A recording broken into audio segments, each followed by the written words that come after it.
इकाई 1 ही चल रहा है आज। तो इसका टॉपिक है भवन निर्माण योजना। भवन निर्माण योजना जो बीए प्रथम वर्ष का जो फर्स्ट पेपर है उसका फर्स्ट यूनिट में ये आता है। और इसमें सबसे पहला जो हम देखते हैं, मतलब भवन निर्माण योजना में हम कौन कौन से पॉइंट्स ध्यान में रखें, उसमें सबसे पहला जो इम्पोर्टेंट पॉइंट होता है वो होता है स्थान का चयन, सिलेक्शन ऑफ साइट। साइट का सिलेक्शन करना बहुत ज़रूरी होता है, क्योंकि हर जो भी हम घर बना रहे हैं वो घर बनाने में हमें स्थान का चयन करना बहुत ज़रूरी होता है। हम अपने हिसाब से जहाँ भी किसी को कोई सा एरिया पसंद आता है, किसी को कोई सा एरिया पसंद आता है, जिसके जो भी कंफर्टेबल होता है उस एरिया में वो रहना चाहता है। तो एरिया हर व्यक्ति के लिए अलग अलग डिफाइंड होता है, या मतलब हर व्यक्ति अलग अलग एरिया में ज़्यादा अच्छा रहता है। तो वो एरिया व्यक्ति खुद ही डिसाइड करता है कि किस स्थान पर उसको रहना है। जब एरिया डिसाइड कर लेता है तो उसके बाद कहाँ मतलब वो जगह कैसी होनी चाहिए, तो उसमें सबसे पहला है कि जगह ऊंची जगह होनी चाहिए। मतलब ऊंची जगह पे मकान होना चाहिए, क्योंकि यदि नीची जगह पे मकान होगा तो बरसात का पानी मतलब मकान में आएगा, उसकी जो नींव है वो कमजोर पड़ जाती है, पानी भर जाता है उसमें। तो ये सब चीजें ध्यान में रखते हुए मकान थोड़ा ऊंचा बनाना चाहिए, ऊंचाई पे बनाना चाहिए। तो अगर जमीन ऊंची मिले तो वो ज्यादा अच्छा है, नहीं तो उसको ऊंचा करवा के फिर मकान बनाना चाहिए, जिससे बरसात का पानी उसमें नहीं आए, मकान में नहीं आए। फिर उसके बाद है मकान जो है वो 3 तरफ से खुला होना चाहिए। अगर मकान 3 तरफ से खुला होगा तो उसमें पूरी लाइट, एयर सब कुछ आएगी, हवा का सर्कुलेशन अच्छा होगा। तो इसलिए अगर मकान बना ही रहे तो फिर मकान 3 तरफ से खुला अगर होता है तो मकान जो है वो ज़्यादा अच्छा होता है, और उसमें हेल्थ के पॉइंट ऑफ व्यू से हवा और रोशनी पर्याप्त रूप से आती है। उसके बाद है थर्ड पॉइंट, सूर्य का प्रकाश व शुद्ध वायु में कोई भी रुकावट नहीं होनी चाहिए। शुद्ध वायु में रुकावट नहीं होनी चाहिए, मतलब कि वहां पर बड़े बड़े बिल्डिंग या बड़े बड़े पेड़ पौधे, मतलब पेड़ नहीं होने चाहिए, बड़े बड़े बिल्डिंग नहीं होनी चाहिए, ऊंची ऊंची इमारतें नहीं होनी चाहिए।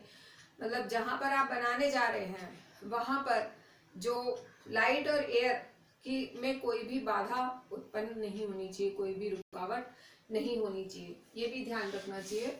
और उसके बाद पानी के बहाव के मध्य में नहीं बनाना चाहिए मकान, कि जैसे जहां पर पानी बहुत इकट्ठा होता है या बहता हुआ, बरसात का बहता हुआ पानी आ रहा है, उसके बीच में अगर आपने मकान बना लिया तो उसकी नींव कमजोर पड़ जाएगी और मकान जो है वो कमजोर पड़ जाएगा। तो इसलिए ये भी ध्यान रखना चाहिए कि पानी के बहाव के मध्य में मकान नहीं होना चाहिए। जैसे कई बार होता है कोई बहुत पुराना नाला रहा होता है, जैसे अमानिशा का नाला है यहाँ पे, तो इस तरह से कोई नाला रहा है जो कि सूख गया है, वहां पर लोग बसते चले जाते हैं, वहां मकान बना लेते हैं। मकान अगर वहां पे बना लिया, कभी बहुत तेज बारिश आ गई, बहुत मतलब पानी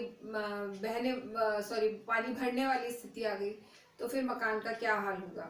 तो इसलिए बहते हुए पानी के मध्य में, हमें बरसाती पानी जो बह रहा है उसके मध्य में नहीं बनाना चाहिए, या मतलब कहीं जहाँ पर पानी भरता है, भराव होता है, वहां पर मकान नहीं बनाना चाहिए। ठीक है। उसके बाद है गड्ढा, तालाब, गंदा नाला, कसाई खाना, पशुशाला, ये सारी चीजें भी वहां पर नहीं होनी चाहिए। यहाँ पे अगर गड्ढा है, रुका हुआ पानी है, तालाब है, कोई ऐसी जगह है, तो वहां पे मच्छर मक्खी पनपेंगे, और मच्छर मक्खी से फिर अलग अलग तरह की बीमारियां उत्पन्न होती है। बहुत सारी बीमारियां तो मच्छर से ही होती है, फिर मक्खियों से हैजा फैलता है, टाइफाइड हो जाता है, बहुत सारी चीजें, बहुत सारी बीमारियां हो जाती हैं। तो ये भी ध्यान रखना चाहिए कि हमें रुके हुए पानी जहाँ पर ठहरा हुआ है वहां पर मकान नहीं बनाना चाहिए। उसके अलावा कसाई खाना, पशुशाला, ये भी नहीं होनी चाहिए वहाँ पे, क्योंकि इनसे क्या होता है कि फिर प्रदूषण होता है, हमारे मतलब जो पूरी हवा है उसमें प्रदूषण फैल जाता है। तो ये भी नहीं होना चाहिए। बहुत अजीब सी स्मेल आती है, कसाई खाने के पास में तो बहुत बुरी स्मेल आती है। तो वहाँ पर मकान नहीं बनाना चाहिए, क्योंकि पूरा वातावरण ही अशुद्ध हो जाता है। फिर उसके बाद रेलवे स्टेशन, बस स्टैंड, सिनेमाघर, हवाई अड्डा, मुख्य बाजार, जो मुख्य सड़क है वहाँ पर भी, उसके पास भी मकान नहीं बनाना चाहिए। मतलब अगर रेलवे स्टेशन है, ये हवाई अड्डा है, बस अड्डा है, तो ये सारी जो है यहाँ पर बहुत ज़्यादा मूवमेंट होता है, तो सुरक्षा की दृष्टि से भी ये सही नहीं होता मकान। और दूसरा, वहाँ पर वायु प्रदूषण बहुत ज़्यादा होता है, और वायु प्रदूषण वो धुएं से होता है, और इसके अलावा ध्वनि प्रदूषण भी बहुत ज़्यादा होता है। तो प्रदूषण से बचने के लिए हमें हमारा मकान इन सब चीज़ों से थोड़ा सा डिस्टेंस पे बनाना चाहिए। फिर है आसपास फैक्ट्री, कल कारखाने, ईंट के भट्टे आदि, ये सब भी नहीं होने चाहिए, क्योंकि इससे वायु प्रदूषण बहुत ज़्यादा होता है। और वायु प्रदूषण जब होता है तो व्यक्ति को श्वास संबंधी बीमारियां उत्पन्न हो जाती हैं, जैसे अस्थमा है, और जैसे फेफड़ों के रोग हैं, टीबी है। तो ये सारी बीमारियां नहीं हो, इसलिए हमें ऐसी जगह पे मकान नहीं बनाना चाहिए जहाँ पे ईंट के भट्टे हों, कल कारखाने हों, फैक्ट्री हो, ये सब चीज़ें नहीं होनी चाहिए। उसके बाद पतली व गंदी गलियों में भी मकान नहीं होना चाहिए।